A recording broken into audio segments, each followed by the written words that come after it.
2021년에 집 사신 분들, 올 하반기에 월 상환액이 2배로 뜹니다. 진짜로요. 숫자로 보면요. 5억 대출 기준 월 249만 원 내던 분이 292만 원까지 올라갑니다. 저금리 때 받으신 분은 2배 가까이 뛸 수도 있어요. 자, 여기서 핵심인데요. 이게 단순히 이자만의 문제가 아닙니다. 환율, PF 부실, 전세 규제까지 한꺼번에 겹치는 타이밍이 올 하반기예요. 이 세 가지가 어떻게 맞물려서 내 집값을 흔드는지 끝까지 보시면 소름 돋으실 겁니다. 2021년에 집 사신 분들, 혹시 대출 계약서 최근에 꺼내보신 적 있으세요? 그때 받으셨던 주담대, 대부분 혼합금리잖아요. 처음 5년은 금리가 고정돼 있고 그 이후에 변동으로 바뀌는 구조요. 쉽게 말하면 5년 동안 안전핀이 꽂혀 있는 수류탄 같은 거예요. 그런데 그 5년이 올 하반기에 끝납니다. 2020년, 2021년에 연 2%대로 대출받으셨던 분들, 지금 5, 6년 차에 접어들면서 변동금리로 전환되는 시점이 딱 올 하반기예요. 안전핀이 빠지는 겁니다. 이게 왜 중요하냐면요. 숫자로 보면요. 5억 대출 기준으로 지금까지 월 249만 원 내던 분이 변동 전환되면 월 292만 원까지 올라갑니다. 한 달에 47만 원이 더 나가는 거예요. 1년이면 564만 원이에요. 그런데 이건 그나마 양반이에요. 저금리 때 2%대로 받으신 분들은 변동 전환되면 연 6%대가 적용되거든요. 월 상환액이 2배 가까이 뛰는 분들도 나옵니다. 자, 여기서 핵심인데요. 2026년 4월 기준으로 시중은행 주담대 고정금리 상단이 7.01%를 돌파했어요. 혼합형도 연 4.41%에서 7.01%까지 올라가 있는 상태예요. 또 금리 위기 얘기냐 하실 수도 있어요. 근데 이번이 진짜 다른 이유가 있습니다. 예전엔 금리가 오를 수도 있다는 경고였다면 지금은 5년 고정기간이 물리적으로 끝나는 시점이 도래한 거예요. 가능성이 아니라 달력에 찍힌 날짜입니다. 근데 여기서 진짜 소름 돋는 이야기가 나옵니다. 이게 단지 내 이자 문제로 끝나지 않거든요. 환율이 여기에 기름을 붓고 있어요. 그런데 이게 단지 내 이자 문제로 끝나지 않습니다. 환율이 여기에 기름을 붓고 있어요. 환율이 내 집값이랑 무슨 상관이야? 이렇게 생각하시는 분들 많으실 거예요. 이게 왜 중요하냐면요. 원달러 환율이 1,400원을 넘었던 적이 딱 4번 있었거든요. 1997년 IMF 외환위기, 2008년 글로벌 금융위기, 2022년 레고랜드 사태, 그리고 2024년 계엄 사태 이후 이 4번 모두 부동산 시장이 하락으로 반응했습니다. 근데 여기서 진짜 소름 돋는 이야기가 나옵니다. 숫자로 보면요. 2025년 연평균 환율이 1,421원 97 전이에요. 역대 최고 기록입니다. 이전 4번은 순간적으로 치솟았다가 내려왔잖아요.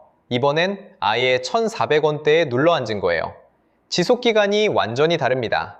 이게 어떻게 내 대출금리랑 연결되냐면요. 환율이 높다는 건 외국인 자금이 빠져나간다는 뜻이에요. 외국인 돈이 빠지면 금리를 함부로 못 내리거든요.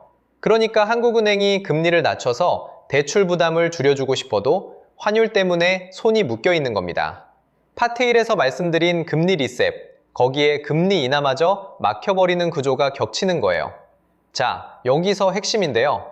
강남이 7주째 빠지고 있다는 게 나한테 왜 중요하냐?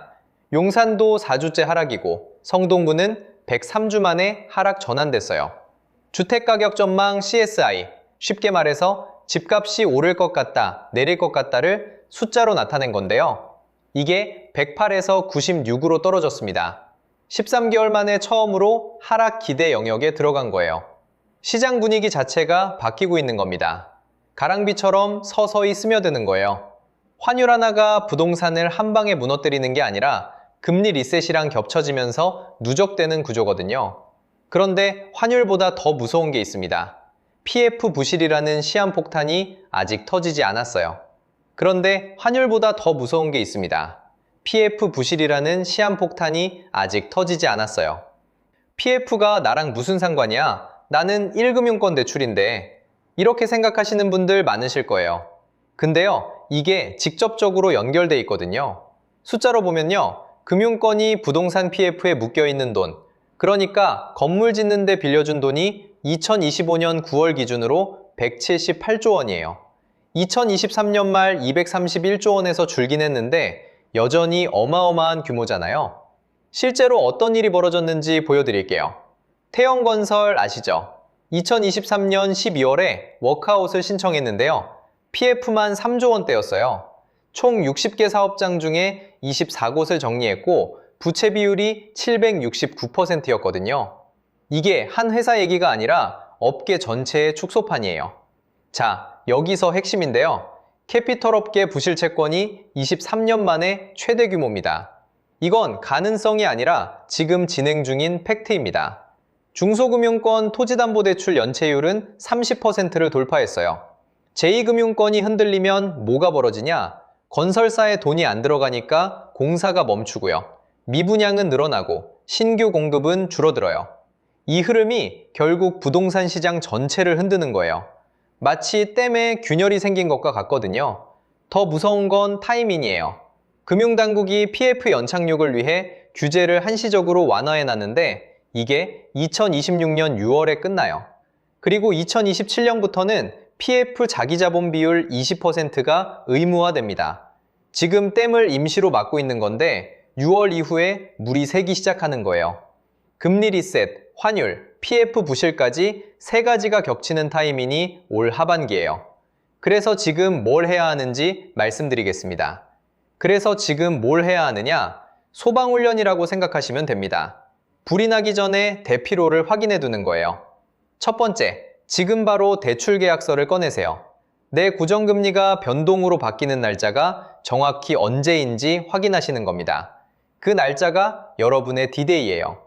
두 번째, 전환 시점이 오기 전에 고정금리로 재대환이 가능한지 은행에 문의해 보세요.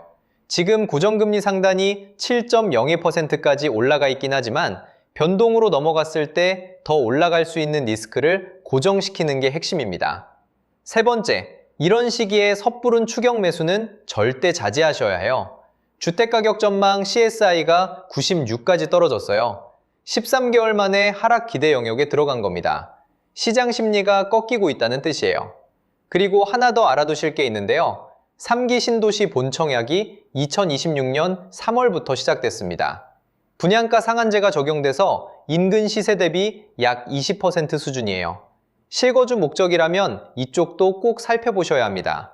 숫자로 보면요. 주담대 한도도 바뀌었어요. 시가 15억 이하는 6억, 15억에서 25억은 4억, 25억 초과는 2억으로 차등 적용됩니다.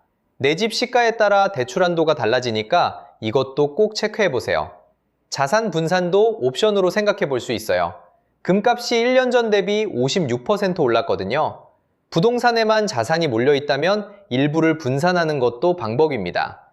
무조건 하라는 게 아니라 선택지로 알아두시라는 거예요. 정리해보면 이렇습니다. 금리 리셋, 환율 1,400원대 고착, PF 부실 본격화. 이 세 가지 시한폭탄이 올 하반기에 동시에 겹칩니다. 결국 부동산은 타이밍이에요. 그리고 그 타이밍은 뉴스가 아니라 내 대출 계약서에 적혀 있습니다. 2021년에 집 사신 분들, 오늘 계약서 한 번만 꺼내보세요. 거기 적힌 날짜가 바로 준비를 시작해야 하는 날입니다. 이 영상이 도움이 되셨다면 같은 상황에 있는 지인분께 공유해주세요. 저도 직장인으로서 이 정보가 더 많은 분들께 닿았으면 합니다.